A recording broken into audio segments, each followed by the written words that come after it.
Welcome to the Fun Astrology Podcast. Thomas Miller on Monday, July 25th. Glad you're here. Let's start Pivot Week.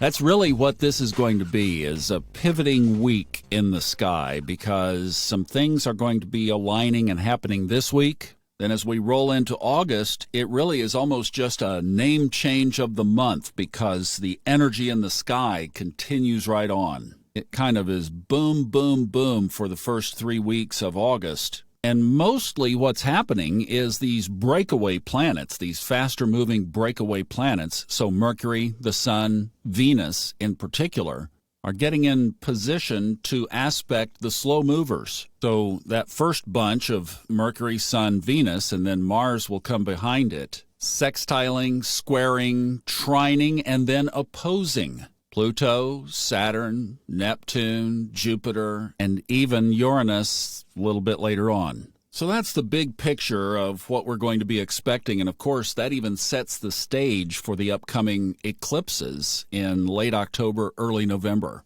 Let's take a look at a couple of key things this week coming up, and then we'll talk here for a minute. I just wanted to visit with you guys about something that I'm seeing going on out there a lot right now. So for today, we've already had the big one today. Venus in Cancer squared Jupiter in Aries, talking about one of those squares, 2:13 this morning. So the two ancient good guys, Jupiter and Venus, a little bit of friction going on under their roof right now. Venus feeling very Cancerian, a little bit emotional, a little bit grounded, a little bit homey, wanting peace. And Jupiter in Aries, like monkeypox, seriously? I mean, that's Jupiter starting to slow down, starting to say, hey, I'm going back to Pisces. Oy, oy, oy, oy, oy. See, Jupiter doesn't go back to Pisces until the end of October. But I'm starting to really zoom this camera out now, because I think we have to start looking at between now and the end of the year as a big macro, really. So even though we're not there yet, we're waxing into all of these things, including the eclipses. So it really is fitting these micro parts into the much bigger macro picture, which is very critical right now in interpreting these bigger things that are going on. The other thing today is a very long void of course. It goes 9.5 hours, begins this morning at 4:14 until the moon enters Cancer at 1:53 p.m. Eastern Time. That moon coming home will certainly help Venus with its square to Jupiter right now. And that really leads me to the other thing that I wanted to talk about, and that is, how many of you are feeling angst right now?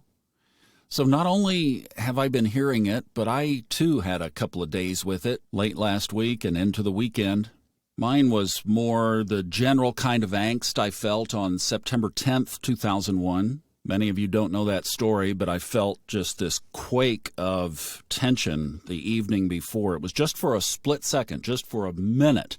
But I was with a group of people and I mentioned it, and they were all calling the next day asking, how in the world what did you know? You know, it's like, whoa, because I was right there with what was getting ready to happen. So it was more of that kind of angst for me. I've heard everything from panic attacks to just feeling off to bouts of depression.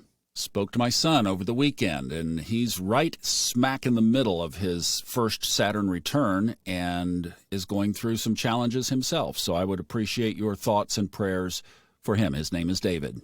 You know, this tension is quite vividly depicted right here in the chart, in this square between Venus, which just by itself loves peace and harmony and love and healthy relationships, itself in the sign of Cancer, ruled by the moon, soul, emotions, our inner self, our subconscious, the very soulful essence of who we are. Put those together, you get this picture of just wanting this loving harmony, this home. Cancer, the home. The crab carries its home. We want peace in the land. We want peace in our world. We want to look out and see hopefulness.